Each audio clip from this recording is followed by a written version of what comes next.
пригласили вас сегодня на такой, сами назвали это пресс-чай, потому что мы готовимся к большому творческому проекту выездному, да, и хотели поделиться своими ожиданиями, своей радостью, своей гордостью. Ну, понятно, что информационное пространство вот на прошлой неделе оно было задействовано нашими коллегами из театра оперы и балета в дни Якутии в Казахстане, в Кыргызстане, поэтому вот с учетом этого сегодня мы хотели бы вам рассказать о наших планах, потому что мы уже 20 апреля, в эту субботу, симфонический оркестр «Симфоника Арктика» филармонии Якутии, мы вылетаем в Сочи, в очень известный центр, парк, университет «Сириус».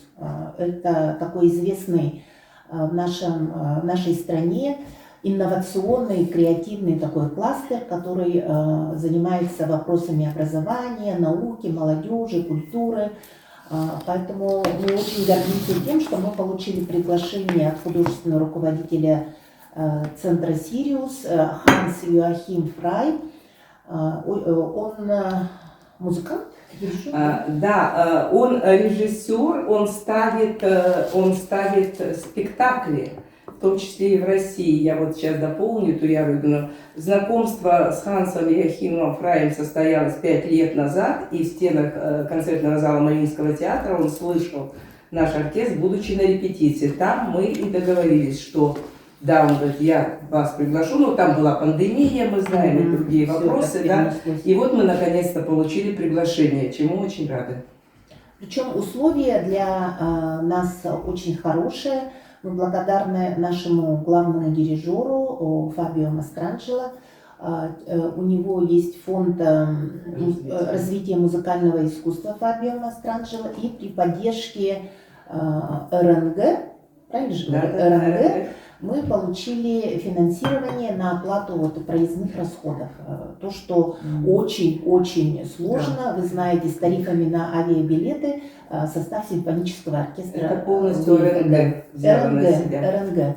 Ну, это известная компания, работает на территории нашей республики. Вот, получается, они так вот социально ориентированные вот, показывает, что вот поддерживает и культуру, и искусство нашей республики. Да. РНГ это что? Как расшифровать? Нефтяная нефтяная компания, очень серьезная. Ну, они во многих регионах, но у нас серьезные интересы у них. Причем они второй раз по отношению к нам, да, то я говорю, вот если помните, был проект «Мой Рахманинов», который выиграл грант, фонд Фабио выиграл, но то же самое на местах частично оказывали поддержку спонсоров. В Калининграде одни, там, в других городах другие, а на территории Якутии тоже как-то РНГ включилась в реализацию этого проекта. Ну, а Сириус, через свои тоже источники, они берут расходы полностью по пребыванию нашего в Сочи. Это тоже, немаловажно. Но для нас немножко волнительно. Эта площадка, в общем-то, новая, известная. Выступают самые известные коллективы. Это, скажем, не такой детский образовательный центр, не лагерь, да, серьезные коллективы. Поэтому для нас это тоже определенный этап, определенный вызов. Мы готовимся к этому. Да. По программе, вот в пресс-релизе у нас информация есть, для того, чтобы все было точно указано. Вы, пожалуйста, вот эти пресс-релизы, мы для вас это приготовили. Да. По программе прокомментирует Наталья Владимировна, художественный руководитель наш. Да. Дирижировать будет... Да, в Сочи у нас дирижер будет, наш главный дирижер Фабио Мастранджело. Программа, которая там прозвучит, там замечательная молодая скрипачка Анна Савкина будет исполнять концерт сегодня очень популярного композитора Корнгольда для скрипки с оркестром. Прозвучит симфония Брамса номер 2. И мы готовим наш региональный компонент, замечательное произведение Кирилла Герасимова, «Танец шамана» или «Оюн». Да? Вот. Аюн ранее исполнялся за пределами Якутии в Мариинском театре дважды. Фабио Мастранджело дирижировал. Вот. Произведение интересное, и мы думаем, что в Сочи вызовет интерес с точки зрения представления о нашей республике. Кроме того, 22-го в колледже искусств города Сочи у нас выступит наш струнный ансамбль «Арка Арктика» в рамках вот тоже знакомства молодежи подрастающей, да, вот в музыкальном колледже с нашей культурой они познакомятся. Затем у нас 23-го день перелета, 24-го день в день у нас в 2:30 начинаем репетицию, 7 часов концерт. Там программа у нас заявлена, опять же, Брамс, 2-я симфония, Бородин, 2-я симфония и Кирилл Герасимов Аюн. Это в Мариинском театре. Концертный зал Мариинского театра, где мы редкие годы не выступаем. Не выступали мы 23-й год, вот, ну и в связи с пандемией, а так ежегодно мы в этом зале. И благодаря залу, концертному залу Мариинского театра наш оркестр получил уникальную возможность, начиная с первого года своего существования, с 2012 года, быть в акустических условиях, потому что 50% успеха звучания – это акустический зал. 50%. Вот можем мы себе здесь представить, насколько мы сейчас, даже имея хороший оркестр, насколько мы ограничены в звучании того, что они играют в любом зале. Поэтому, когда, вот опять же, я говорю, дай бог появится именно тот акустический зал, который мы ожидаем, вы не узнаете просто наш оркестр. Вот. Вот это, и это, конечно, благодаря внимательному отношению к нашему развитию маэстро Валерия Гелькина. Безусловно, такой бы возможности у нас не было. Ну и я еще оговорюсь, что у нас в ноябре этого сезона, да, в стенах Мариинского театра «Новое здание», камерный зал имени Прокофьева, в очередной раз выступал «Арка Арктика». То есть, по сути, все камерные коллективы во всех камерных залах Мариинки-2 у нас выступали и не раз. 25-го мы с этой же программой едем в город Псков. Для нас это новый город. Если говорить о северо-западе страны, то наш симфонический оркестр был не только в Санкт-Петербурге, но и в Великом Новгороде. И когда это был 19-й год, и когда мы выступали в Великом Новгороде, то у нас еще была акция на озере Ильмень, духовой оркестр, играл наш якутский победный марш. Кстати, у нас такая вот миссия, где бы мы ни были, мы везде играем якутский победный марш. Знакомим всех с этой удивительной, во-первых, музыкой, а во-вторых, просто потрясающая история. Он же звучал на Красной площади на параде Победы, поэтому мы это считаем своей миссией. Вот сколько бы музыкантов не было, даже небольшое количество, мы всегда это делаем. И надеемся, что, может быть, это у нас получится и в Пскове, чтобы этот марш прозвучал. Значит, Великий Новгород был, Псков. Но для нас это важно, потому что северо-запад – это же и заражение российской государственности. Александр Невский, история, 13 век там, и так далее.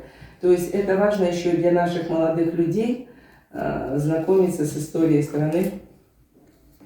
Вот. Ну и не говоря о том, что это западные рубежи нашей страны, Псков. Да? Вот. Поэтому надеемся, что это мероприятие будет интересным для псковских слушателей. А здесь нас поддерживает ПАО «Селегдар». Вот. В той части, чтобы мы могли съездить в Псков, так сказать, по тем расходам. Спасибо им тоже большое.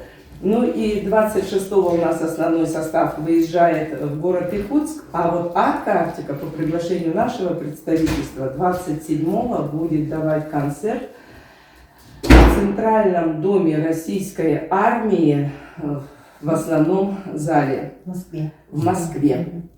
День республики. В День республики, да, 27-го, день в день. Наше представительство организовывает это мероприятие. Предварительно они думали о небольшом зале в самом представительстве.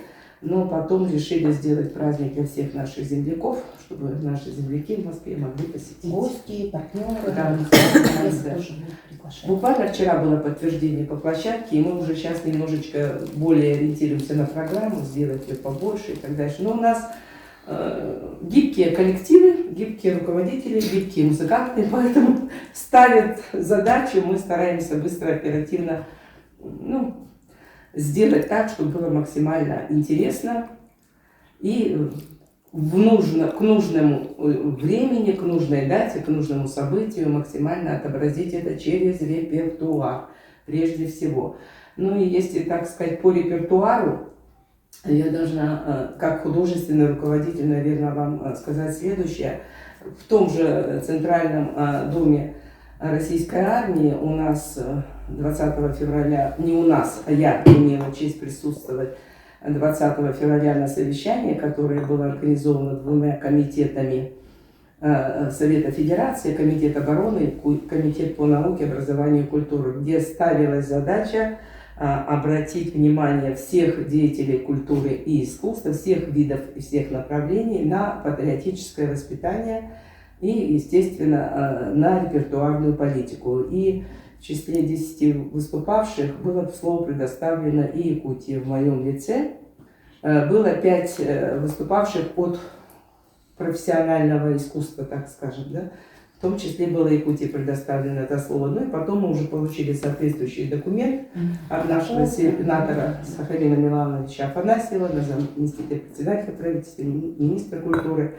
То есть результат пошел. И вот в этой части я возвращаюсь к нашей филармонии. С точки зрения репертуарной политики мы уделяем серьезное внимание. Не просто так Богатырская симфония, например, Бородина. Да, уже не надо объяснять. Не просто так, допустим, мы закрывали наш фестиваль «Бетховен плюс».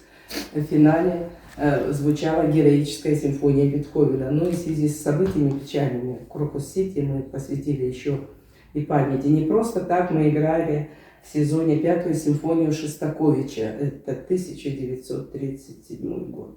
Так, и так далее. Да, вот, мы обязательно включаем через музыку великого наследия мирового, не только отечественных композиторов, но и зарубежных, которые как бы сами за себя говорят, если даже вот как героическая или богатырская, а прежде всего музыка — это очень мощный инструмент, ну, могу сказать более крепко, это мощное оружие, и через репертуар мы можем помогать, и мы должны помогать. Ну, в отличие в репертуаре, допустим, иных форм существования в музыкальном мире или другой музыки, можно иметь обратное воздействие. У нас единственный раз было одно сочинение, не буду говорить какое, несколько лет назад, когда я музыкантам говорила, ни в коем случае эмоционально не погружаемся, иначе мы можем нанести вред здоровью людей. Но автор же был. Автор сидел. Автор был.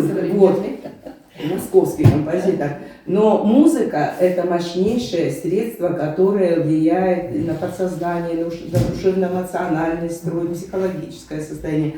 Поэтому задача филармонии прежде всего, да, говорить о хорошем, позитивном, вселять надежду, уверенность, какие-то сопереживания сегодняшнего там дня или в той же героической симфонии Бетховена, длинный траурный марш. Мы все как имеем опыт потери и близких, да, нам людей и так далее. То есть с той музыкой, которую предлагает филармония, филармонические коллективы, все абсолютно, мы можем стать сильнее, добрее, лучше. Вот, то есть все, даже когда, вот, допустим, была очень интересная программа, она более познавательная для молодежи у Арка-Арктика, да, по-новому учимся слушать музыку, буквально вот 15-го. И тем не менее, даже при этой как бы полуигровой, там, полушутливой там, форме, все равно мы вклиниваем репертуарно тот материал, который, ну, как я говорю, вы это знаете, 25-й кадр. Журналисты прекрасно. Ну, вот так сказать, о нашем направлении в нашей работе. Я хотела бы добавить, да, про наши взаимоотношения с Мариинским театром, маэстро Гергиевым. Мы, сидя здесь у себя в регионе, не понимаем, что это, в общем-то, исключительное явление. Не многие субъекты Российской Федерации с многолетней историей, где есть симфонические оркестры, десятилетиями, которые работают, да, имеют вот такую практику выступления на такой прославленной, прямо прямым текстом, скажем, концертной площадке. И это все благодаря вот Наталье Владимировне Базаревой. Да? Ну, можно я поправлю? Благодаря тому, что я имела счастье с 2003 года стажироваться у маэстро Гергиева. Ну, стажер Гергиева. Стажеров мало же. Нет, да, но из регионов у него стажеров вообще не было, а стажеры из, так сказать, стен консерватории Санкт-Петербургской.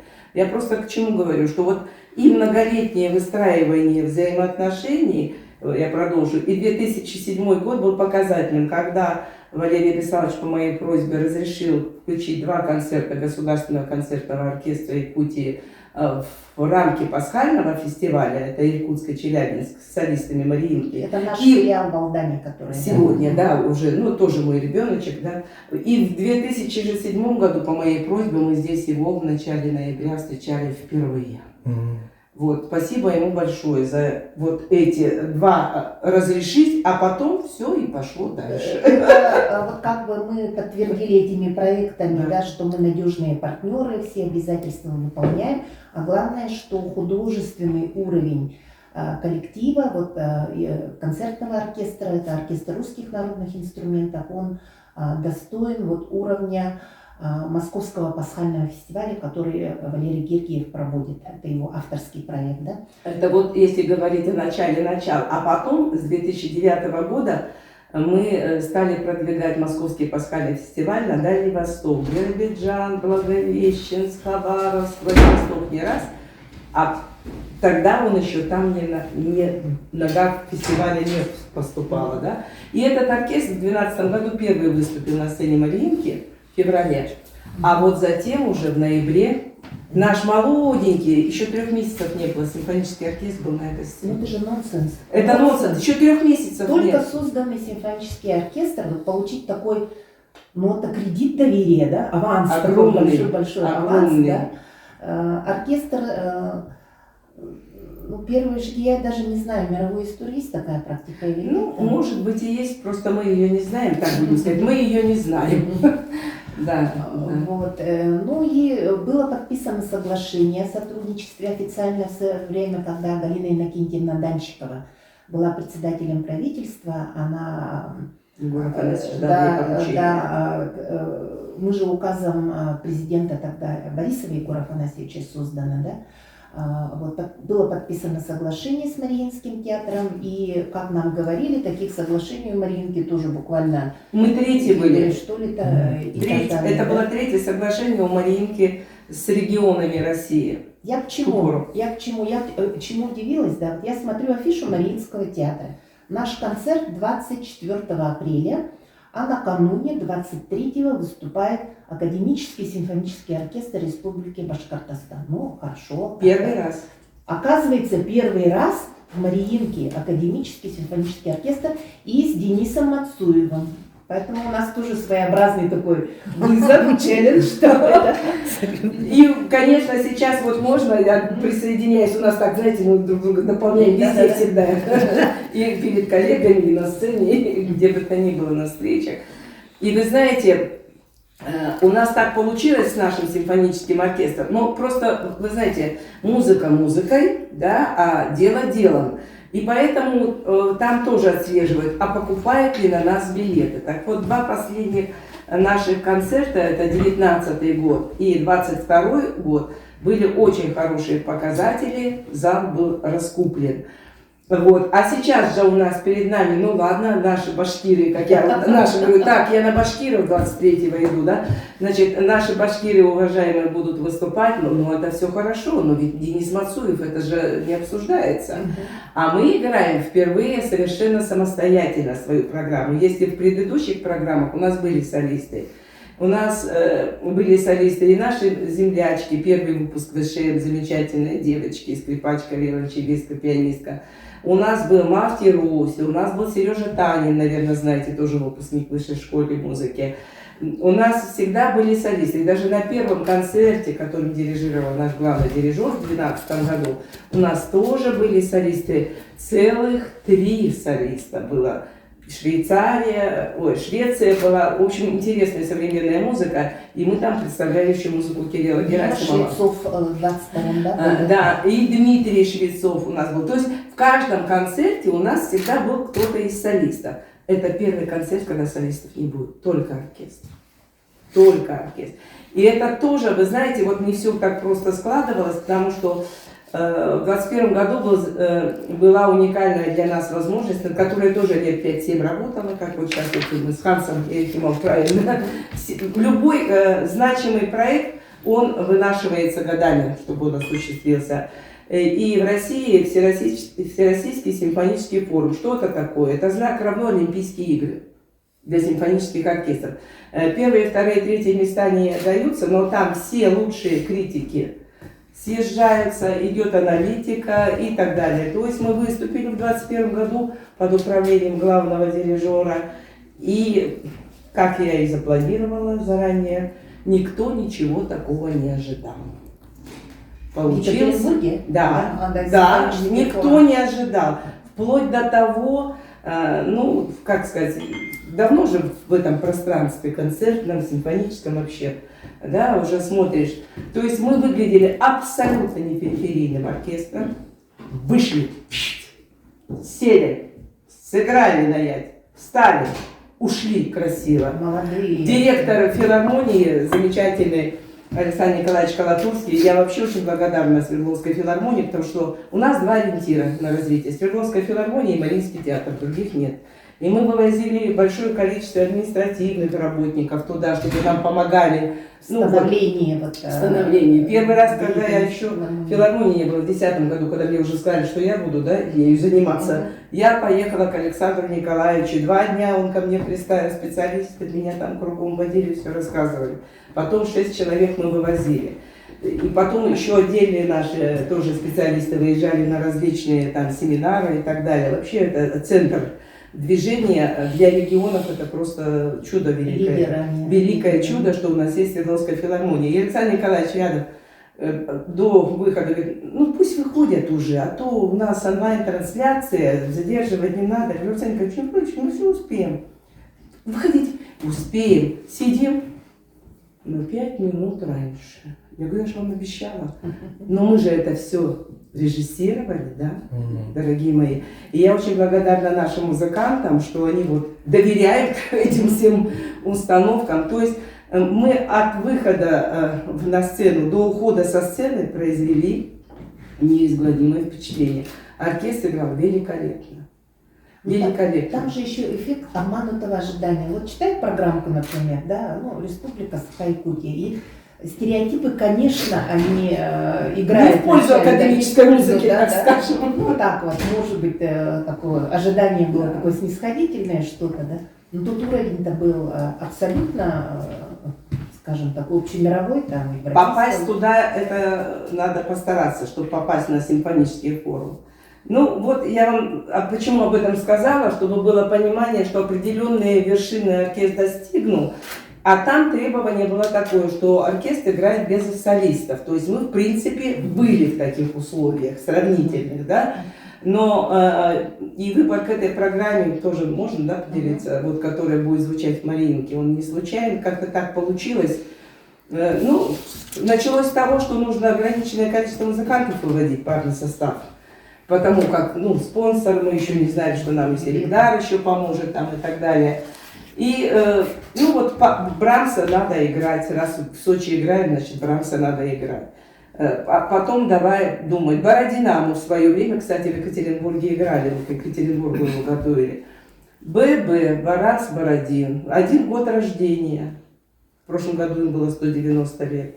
Дальше, 2-я симфония у того, у другого 2-я симфония. Дальше, год исполнения этих симфоний 1870 77 год. Только Брамс написал, Бетховен, простите, Бородин написал это в конце 96-го, а Брамс в 1877. Но в один год они исполнялись. Запад и Россия, да? Западная музыка, а Бородин это вот представитель могучей кучки, у них направление именно русское направление, да? Дальше. А что было в Якутии в 1877 году? Какую музыку слушало наше население? Поэтому аюн шамана.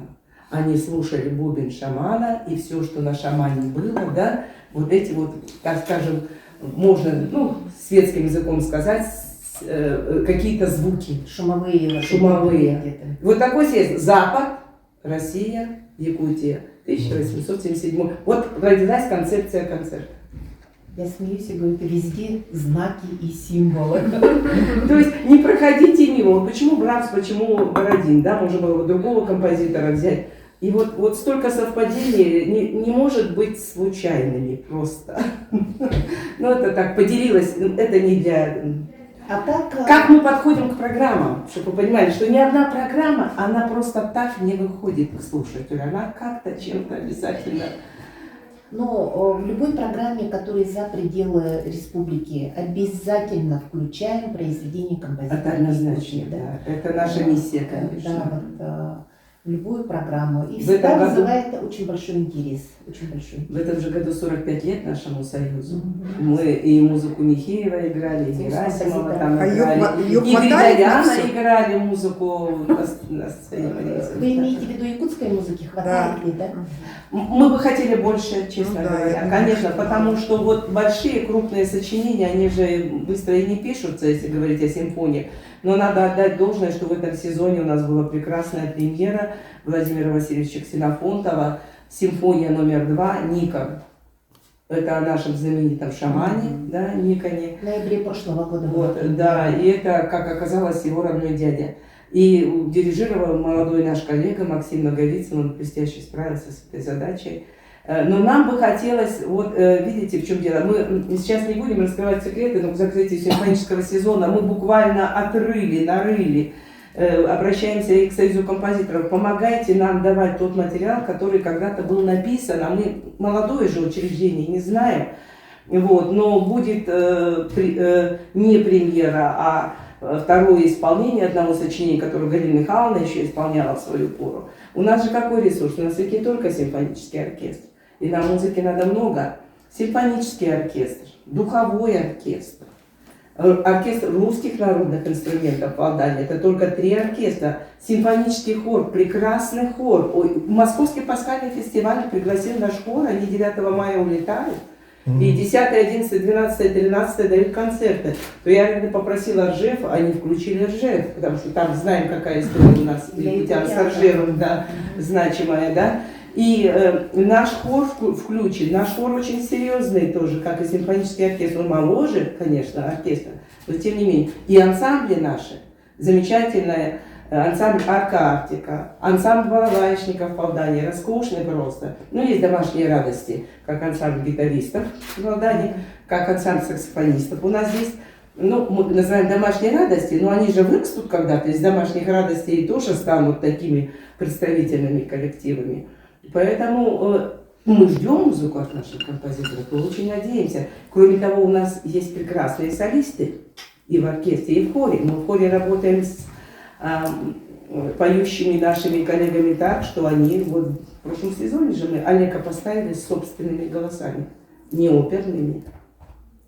И они справились с задачей великолепно, профессионально. Поэтому музыки нам нужно много. Помогайте с нашими коллегами. Мы с ними очень дружим, все хорошо, но правда, и новой музыки нужно много, и ту музыку, которая лежит, а мы о ней не знаем. Тоже. Ну и хочу сказать, что подобные выезды, очень ответственные гастроли, очень, вот о которых сказали, первый концерт на Ильинском театре, на 2-й год создания, да?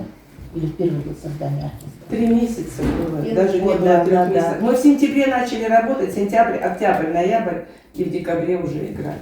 Вот, симфонический форум, вот сейчас Сириус, Мариинский, каждый концерт Мариинским театром во Владивостоке, это, конечно, дает такой сконцентрированный такой импульс для нашего собственного развития, конечно, да, и сами себе иногда смеются, сами себе задачу поставим, а потом надорваемся, да?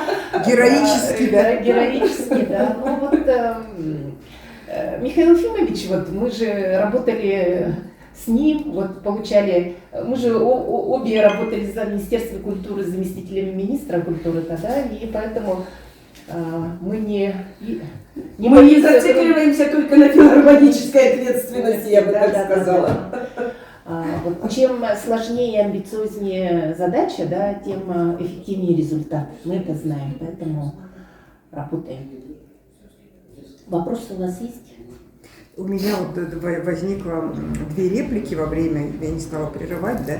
Я просто вот была на пресс-подходе Гергиева, я помню, как он хорошо отзывался Наталье Владимировне, прямо с таким уважением, да, и очень вот ратовал за открытие вот центра. Да, и вот он тогда дал понять, насколько важен звук. Ну, то есть как-то... Акустика. Да, большинство нас-то не очень в этом но он сказал, вот когда у вас будет звук, вам будут приезжать там мировые эти, да, и это прямо очень было. И второе, да, вот вы вспомнили про Екатеринбург. Я год назад в мае была на стажировке. И у нас была стажировка для журналистов, которые освещают тему культуры и искусства. Вот. И у нас была встреча с руководителями вот, учреждений культуры и искусства. Совершенно потрясающая вообще. Ну, это. И там был заместитель директора филармонии, и он прямо вот с высокой трибуны сказал: передавайте Наталье Владимировне вашей привет, я его через год вот передаю. И опять я подумала, ничего себе вот прийти как бы на пресс-конференцию, да, вот такую, где все там руководители, и услышать. А может, Чувашовка? Это было... Нет, Рустем Талгатович, если вот так вот зажигательно, это только Да, он в очках такой, такой прямо. Но он вообще замечательно, надо дать должность Александру Николаевичу Колотурскому. Вы знаете, как команду составил? Рустем Талгатович в свое время возглавлял Пермскую филармонию.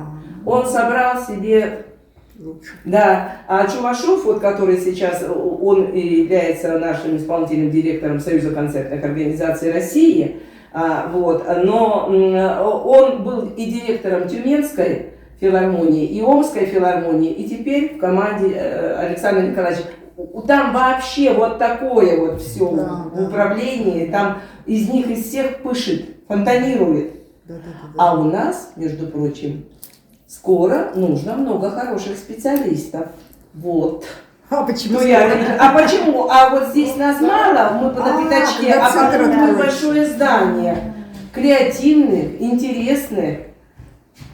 Там у нас появляется площадка, которую нам надо будет наполнять, насыщать. Не только собственными ресурсами. Самыми разными творческими проектами в концертной деятельности в области академической музыки. Мы же многое сейчас просто в силу стесненных вот условий, отсутствия возможностей, да, не проводим ни лекториев, вот у нас готовы, у нас есть, я рядышком говорю, мы готовы давным-давно и балы проводить, и все, и дни рождения для малышей, и так сказать, и с внутриутробным развитием детей будущих работы. Где? У нас все это есть, потенциально, музыкально все это есть. Абонементы, вот то, что в филармониях везде проводится, да. Поэтому сейчас нас пока и мало, но в будущем это опять же желательно люди с музыкальным образованием. Мы очень надеемся на высшую школу музыки выпускников, говорили им, что вот нам нужны не в чистом виде музыканты-инструменталисты, да, но и специалисты иные, но с музыкальным образованием.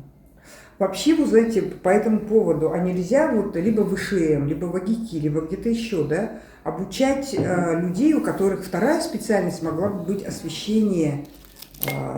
Теоретически можно все. Вы знаете, потому что все-таки на самом деле, ну как бы вот с журналистами, которые освещают вот культуру, искусство. Это прямо штучная такая вещь. Да. Нету. Поделиться можно, да? Пальцем. Да. Вы знаете, Даже вот, я Нет, нет, вы пальцем. абсолютно правильно говорите, потому что вот, а тем более в музыкальной сфере, она еще более такая специфическая, да, и вот я не просто так вам говорила про симфонический форум, и до симфонического форума, и до этого года, то есть в симфоническом форуме чуть ли не с самого первого года я присутствую, смотрю, как все наблюдается, наши коллеги приезжают. Я вот о чем, что очень важно и музыкальная журналистика, и музыкальная критика. Как есть театральная критика, это мы все прекрасно понимаем. В этом плане мы тоже не один год проводили работу с ведущим критиком страны Кривицкая Евгения, но как бы она сама до нас не дошла, но давала нам координаты тех ее коллег, которые могут. И вот уже дважды с нами работал музыкальный критик Георгий Ковалевский, он проживает в Санкт-Петербурге. И сейчас при приглашении очередном его в Мариинский театр, он говорит, а я еще 21-го в Сочи буду. Я говорю, отлично, Георгий, послушаешь оркестр и в Сочи, и в Петербурге 2 раза, да. Вот, то есть, но это опять же внешние, да, наши критики.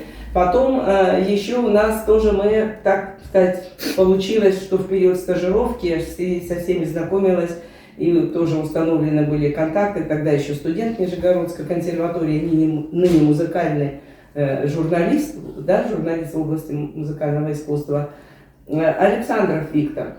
Он уже и в Якутск у нас приезжал, и на симфоническом форуме был, и сейчас будет в Петербурге у нас. Но это, опять же, точечно, внешне, кто-то может, кто-то как-то Георгия мы приглашали, он не смог быть на симфоническом форуме, допустим, да. Но это же точечные вещи, а вообще это очень важно, чтобы критики у нас присутствовали. Ну вот в Петербург мы пригласили еще Надежду Александровну Варкарян. Она вообще освещает деятельность дирижеров, как бы ее основное пишет, но она является музыкальным критиком, и на том же симфоническом форуме она выступала тоже с докладом, говорила о разных формах деятельности. Мы пригласили еще ряд, так сказать, музыкантов, которые нам интересны и полезны с точки зрения их мнения, их видения для дальнейшего нашего развития. Да? Не то, чтобы мы скажем, нам плохо сыграли или хорошо. Это так сегодня, это не работает, плохо или хорошо. Можно сыграть и плохо, можно сыграть хорошо. А что вот можно сделать для того, чтобы двигаться дальше? Вот что это важно. только музыканты. Это только, да, вот именно музыкальные критики могут сказать, да? И мы над этим уже работаем не один год и стараемся, чтобы количество критиков увеличилось. Вот на работе на симфоническом форуме в последний раз, когда выезжала я и наша первая скрипка оркестра, уже на работу, так сказать, не музицировать, а именно 2 дня совещания мощные идут. И мы уже несколько человек критиков подтянули на будущую нашу работу. Но опять же, приезжать сюда им заранее надо время задолго планировать. Они все расписаны. Их немного в стране, вы удивитесь. Их очень немного в стране. Вот именно таких десяток, не больше. Теоретиков-то, по идее. Нет, с дипломами много. С дипломами много. Мы даже к нашим коллегам никого не хотим ни в коем случае обижать, но вот говорим, где вы, музыковеды, ведите программы. Есть прекрасные у нас светлые головы. Зоя Иннокентьевна Кирилловна, просто вот все в ее голове света, Зинаида Григорьевна, там Павлова и другие коллеги. Не идет никто к нам. У нас вот главный музыковед. Я говорю, значит, так, высшая школа музыки, готовьтесь, скоро будете диплом выдавать. Что я видно. Но она ведет программу. Понимаете? Иногда. Ну, не все, но ведет. Вот такие, где надо вот хорошо представить оркестр, где надо хорошо представить, так скажем, наших гостей, которые к нам приезжают. А мы приглашаем очень интересных гостей. Помимо того, что это высочайший исполнительский уровень, мы еще приглашаем таких к нам солистов и дирижеров, которые прежде всего могут привнести в наше развитие. Привнести, потому что можно быть прекрасным музыкантом, но не привнести. Вот. Один из них, Олег Петрович Синдецкий, это первый виолончель Мариинского театра. Оказывается, он уже 10 лет с нами в статусе приглашенного концертмейстера группы «Виолончели». Это благодаря его труду и наставничеству у нас группа вот такая крепкая. Он занимается с ними. Он приезжает, помимо того, что он, вот последний его приезд, мы играли тройной концерт Бетховена, это редкое явление в исполнительском мире музыкантов. Почему? Потому что 3 музыкантов найти, сложно как бы, да, ярких, хороших. У нас виолончель был Олег Петрович, первая скрипка Ульяна Голикова, наша филармоническая, а фортепиано Ольга Левовна, высшая школа музыки. Гаврилева, да, совершенно верно. И вот он приезжал, они, во-первых, им втроем надо было сыграться, он не сам солировал. И с нашими работает, всегда с группой работает как педагог, как мастер, как учитель. Поэтому вот мы вот таких приглашаем людей, которые помогают нам развиваться. Или вот приглашали мы на 5-ю симфонию Малера, это, кстати, историческое явление, еще очень молодой оркестр замахнулся на Малера, еще до состава Малера, будучи еще не совсем укомплектованный, у нас очень мало струнников. Трубача мы приглашали, молодой, но яркий, мы его приглашаем 2-й раз, он с ребятами каждый день занимался, с трубачами с нашими. Вот таких, которые помогают нашим ребятам дальше двигаться и развиваться. Вот когда критики приезжают, тоже надо, чтобы они встречались. Хотя бы мастер-класс, какая-то встреча. Вам это было бы интересно? Ну, мне было бы интересно. Я имею в виду вот журналистики нашей. Мне было бы интересно. Вот. И вообще, да, тут я еще, знаете, как бы хочу сказать, да, надо, может быть, не только журналистов рассматривать, да, но и вообще людей, которым нравится искусство. Да. То есть, потому что вот я, например, у меня в журнале, да, журфикс, который называется, у меня пишут большая часть пишущих, они не журналисты. И в этом есть своя прелесть, потому что у них такой незамыленный взгляд. То есть у них нету текучки, да, и они пишут о том, что им нравится, да, вот с этой точки зрения. И таким же образом люди, которым нравится искусство в принципе, они могли бы, вот если их так немножко нацелить. Да, они могли бы писать. То есть, как бы не спасибо, обязательно замечательное предложение, наверное. Вот мы об этом не думали. Мы думали о том, как подтягивать ныне обучающихся, допустим, да, вот еще студентов, но они совсем, это, так сказать, в далекую перспективу. Да. А то, что если есть такие люди сейчас, помогите нам, пожалуйста. Я еще хочу, вот как бы, вспоминая вот эти свои совершенно потрясающие 2 стажировки, да, в декабре вот прошлого года я была на стажировке в Эрмитаже, да, и вот они создали там пул журналистов, это вот как бы как клуб. И вот дали возможность тем, кто приехали на стажировку, вот с этими вот их как бы такими приученными там, как это называется, журналистами, вот мы с ними общались, это вот люди, которые обожают Эрмитаж, ходят на все их мероприятия, да, разносят это вот все. Ну, конечно, Санкт-Петербург огромный город, и там все это понятно, да. Вот, но я просто к тому, что я получала огромное удовольствие, просто общаясь на тему искусства. То есть, как бы я там от изобразительного искусства точно очень далека.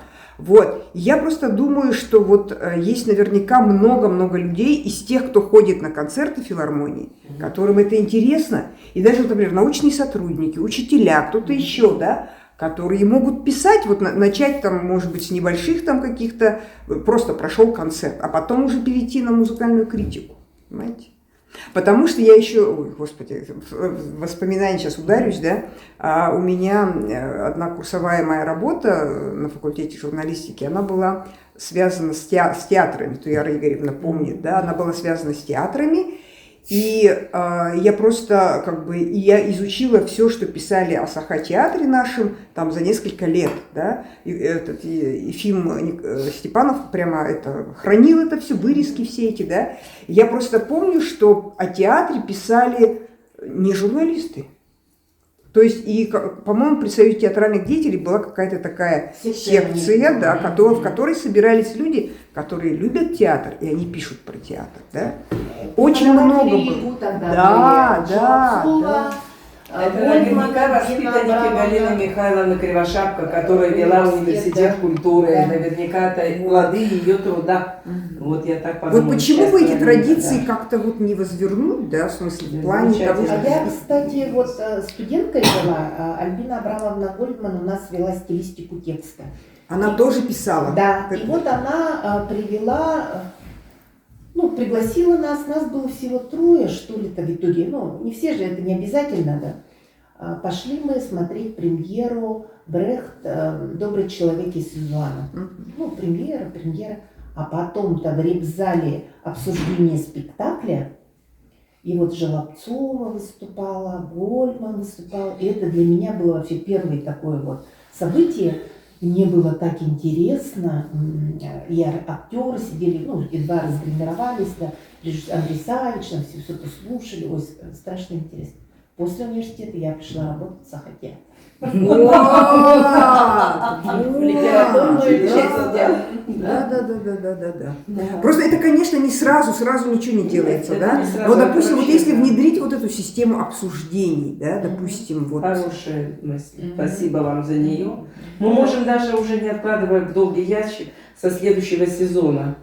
А может В быть новом даже... зале. а А вот ведь даже нам пресс-конференции много людей собрать не можем. Давайте узкий круг, ну тогда, ну хотя бы с чаем, вот так вот пресс-чай хоть так рассказать. Потому что, ну как-то не хочется дежурно это провести так, да. Для нас это очень-очень важно. Хотелось зафиксировать и то, что вы пишете, остается в анналах истории, конечно, да. Мы это тоже собираем. Я вот просто думаю, что как бы коллеги согласятся, наверное, со мной, да, вот то, что Наталья Владимировна рассказала вот о 2Б, да, а вот оно не сразу пришло, оно как-то вот... А вот смотрите, а это же так интересно, а Конечно. кто об этом знает? Да никто не знает. Вот в чем проблема. Потому что даже мои музыканты не все об этом знают. Что-то я говорю, но когда это так выстраивается, и тогда выстраивается концептуально. Мы еще в Пскове, знаете, что будем делать? Мы еще будем делать, у них есть экран, и на июне финальный номер будет. Мы запустим видеоряд нашей несравненной природы якутской. Вот подберем там все, что будет соответствовать вот этой энергетике музыки. Чтобы у них осталось впечатление о нашей территории еще визуально. Она же безумно красивая и разнообразная. Кто об этом знает? Никто об этом не Да. знает. Я вот просто к тому, что вот какие-то бы сделать, еще я не знаю, YouTube-канал завести, на котором это рассказывать, о произведениях рассказывать, да. Может быть, вот эти вот там специалисты не хотят выступать во время концертов, да, но, может быть, их на видео можно записать о произведениях, потому что, когда человек понимает, о чем произведение, ему становится интересно пойти, потому что, как бы, ну, в смысле, я немножко понимаю, да, поучившись там в музыкальной школе, чуть-чуть в музыкальном училище, да, но и то, как бы, вот во всей вот этой, да, вот как бы, чтобы понять, почему я должна пойти на Малера, там, еще на кого-нибудь, которые там, это самое... А вот вы рассказали, мне уже интересно, понимаете? А Малер, вы знаете, для нас это была такая вершина. Но я коллегу уговорила чем? Уважаемые коллеги, у нас скоро зал, нас скоро будет много. Давайте порепетируем. Они и согласились. Но потом мы так ввязались в эту работу, и я оцениваю как дирижер, который делали, что мы на первом этапе справились очень хорошо с этой задачей. На этом этапе, который нам сегодня доступен, потому что его музыка безумно сложна, там столько всего, это высший пилотаж в симфоническом исполнительстве. И в этом сезоне мы и Шостакович 5, Ленинградская, это был второй подход. 80 лет блокады Ленинграда, но это огромное полотно, физически тяжелое, больше часа идет музыка. Это Малер, это Брукнер у нас был, это в этом сезоне еще очень такая трудоемкая физически была программа, увертюры Верди и Вагнера. Вагнера мы играем, мы тоже накопительно несколько лет по одной увертюре, по другой. Это очень сложная музыка интеллектуально, я вот говорю для музыкантов, и физически надо иметь, духовикам особенно, да, струнникам долго там вот, и оркестр с этим справился. И поэтому вот и родилась такая задача, когда у нас был парный состав, вторые симфонии, 2Б, да, парный состав, это значит 2 флейты, 2 гобоя, там, 2 кларнета, вот что подразумевает парный состав. Да, а не 4 кларнета, которые у нас есть, в принципе, да. Вот. И поэтому вот мы надеемся, и симфонический форум, когда мы играли только симфоническую музыку без аккомпанементов солиста, ну, потому что... А перед нами Мацуев с башкирами. Кто так поставил, интересно, да? А вот они специально, видимо, мы просили по 24-е, 25-е, а им тоже интересно. Сегодня мы Башкирию принимаем, а завтра мы Так они Якутию еще принимаем. маленько и анонс такой выпустим, что симфонические оркестры Башкортостана и Якутии выступят на сцене Мариинки. Ну там, если на сайт зайдете, вы увидите эту информацию. Ну, с Мацуевым они, это хитрый прям. Не, ну это хороший ход, конечно, безусловно, но там еще при поддержке губернатора, а у нас-то рядовой гастрольный выезд, вот как бы привычный для нас. Но мы об этом тоже как бы, ну, узнали, ну, сколько, может быть, недели 3 назад только, если не меньше, что будет Мацуев. Еще у меня появилось такое как бы предложение, да, опять же, не сразу, там, когда-нибудь, да, но вот, допустим, Национальная библиотека, да, Николай знает, есть группа у нас, Туяра Игоренко тоже в этой группе есть, да, они вот отправляют с сайта своего вот эти вот, какие книги кто читает, там, то сё, да, а вот, может быть, когда-то сделать, ну, я не знаю, чтобы было тоже, какую музыку кто слушает, да, а почему именно ее. Вот когда вы сказали слово Вагнер, я вспомнила, что Костас Марсан, наш кинорежиссер, он очень любит Вагнера, да. И вы представляете, как бы, а вообще кто знает, что Костя такой прямо музыкальный гурман, да?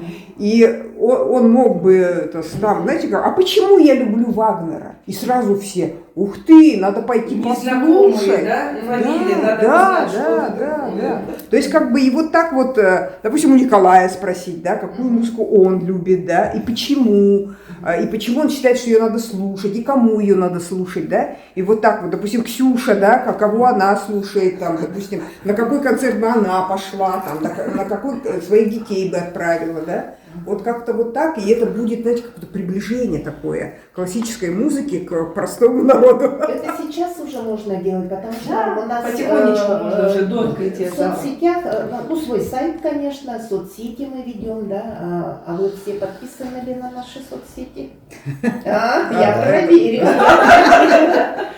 Вот, мы его ведем, но вы знаете нашу коллегу Ольгу Фоменко. Да, конечно. Да, она очень такой креативный, ответственный человек, да. Благодаря ей это все поднялось. Во-первых, было создано, поднялось и поддерживается. Но ваше предложение вот по поводу интервью очень-очень-очень хорошее, конечно. Но опять же нужны интервьюера, да, вот так, как сказать. И интервьюируемые. Да. Но вы знаете, вот сейчас это делается, вот представляете, как Николай работает, да, просто вот сейчас же это отправил вопросы, Коста живет в Москве, отправили ему вопросы просто наводящие. Запиши, пожалуйста, на видео. Он поставил, записал себя, отправил. То есть не надо как бы вот заморачиваться чем-то таким прямо, обязательно НВК Саха с этими машинами, там, не надо. Ну, да, сейчас все новые технологии нам позволяют делать иначе. Спасибо за так интересный разговор-то получился. А сейчас это у вас хватает, да, вот музыкантов? Нет, нас не хватает. Бегает туда-сюда. Нет, никто никуда не бегает. У нас есть, 2-3 человека. У нас есть совместитель Фросия Ефимова из «Виртуозов Якутии», которая единственный совместитель у нас. И 2 или 3 музыканта у нас еще в оперный театр. Но они по уровню. Они по уровню, вот, допустим, мы одного музыканта, сейчас наш второй тромбон, Нюргустана, да, Артемьева, так сказать, одолжили оперному театру, потому что там партия очень серьезная и ответственная, вот на гастроли в Казахстан, Кыргызстан. Вот. У них такого музыканта нет в оперном театре. И поэтому в этом плане мы, в общем-то, дружные ребята. И в наш филиал Валдам, вот у нас сейчас 3 музыканта мы отправляли для усиления оркестра.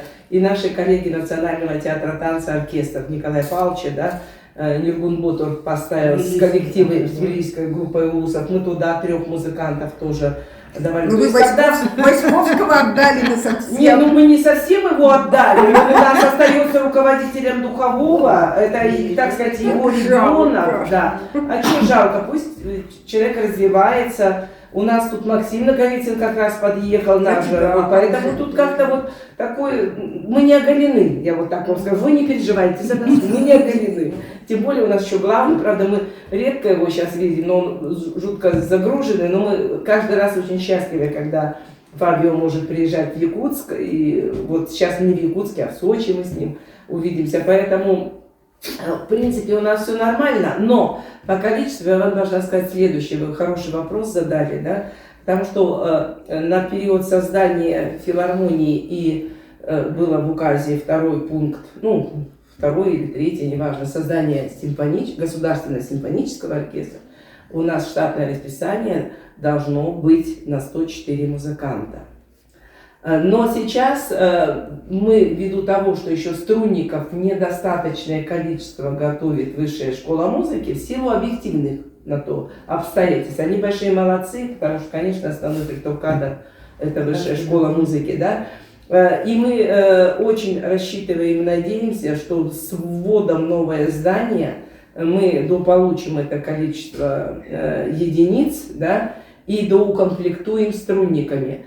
Потому что это очень важно, баланс. Вот духовые у нас в принципе хорошо, у нас только хотелось бы группу трубачей усилить количественно, у нас их всего 3. Валторны, у нас их всего 5, должно быть 8, да. Вот, если говорить флейты, там, гобои и клаветы, то у нас комплект, нам бы еще одного фаготиста. Ну, это немножко, но мы пока обходимся, да. Вот, но если говорить, играть вот музыку Малера, Вагнера, то нужно еще даже больше играть, ну, как бы не каждый день ее играть, а мы еще мечтаем о таких сочинениях, которые еще и на усиление оркестра. У нас была очень голубая, можно сказать, золотая, розовая мечта закрыть наш фестиваль «Бетховен плюс», 9-я симфония Бетховена.